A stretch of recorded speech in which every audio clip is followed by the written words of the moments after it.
первый раз вижу, и сразу как бы притягиваете, сразу магнит. Хочу бы остаться у вас дома, я перевожу.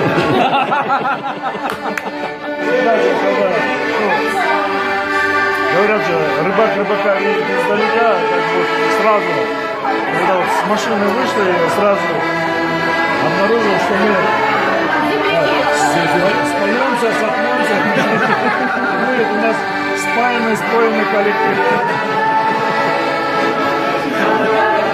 Спасибо вам. Дуже дякую. Дякую. Muito obrigado, Сеньки, Dankeschön. Диги Мадоба, Кобрахмет, gracias. Давайте за вас, чтобы было мирное небо над головой, чтобы не было у нас волноты, землетрясений, наводнений. В Праге. В Праге, тем более. Спасибо.